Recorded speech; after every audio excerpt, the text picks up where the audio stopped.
ఎంతైనా ప్రేరణ నిజంగా లేడీలో అంటే ఒక అమ్మాయి టాప్ 3 వరకు ఉంది. అంటే పోలింగ్స్ చూసుకుంటే టాప్ 3 ప్రేరణ ఉంది. అండ్ ప్రేరణ కూడా విన్ అవ్వాలని చాలామంది అనుకుంటున్నారు. బట్ ఇటొచ్చి నిఖిల్, గౌతమ్ వీళ్ళిద్దరు ఉన్నారు కాబట్టి ప్రేరణ దాటి వెళ్ళే అవకాశం అయితే లేదు. So maximum Prerana deserve to be. But ఇంకొకరు ఉంటే బాగున్న అమ్మాయిలు అనుకున్నాను నేను. అది సోనియా కానీ యష్మి కానీ. సో వాళ్ళిద్దరైతే అవ్వలేదు, ఎందుకంటే వాళ్ళ గేమ్ను వాళ్ళ చేతులారా వాళ్ళే పోగొట్టుకున్నారు. సో నాకు తెలిసి అమ్మాయిల్లో ప్రేరణ కాకుండా ఇంకా ఉన్నారు deserve to be. But Rohini గారు కూడా ఉన్నారు, కానీ ఆవిడ నామినేషన్స్లో రాకపోవడం వల్లనే బయటకు అయితే వెళ్ళింది.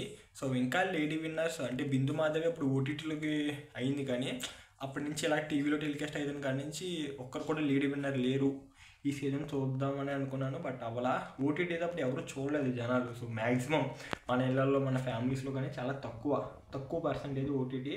సో బిందు మాధవి ఎప్పుడైతే విన్నర్ అయింది, బట్ ఇప్పుడు ఎలాగే టీవీలో టెలికాస్ట్ అవుతున్నప్పుడు ఒక్కసారి కూడా ఏ లేడీ విన్నర్ అవ్వలేదు. హోప్ ద నెక్స్ట్ సీజన్ అయినా ఇద్దామని చూద్దాం. Thank you for watching.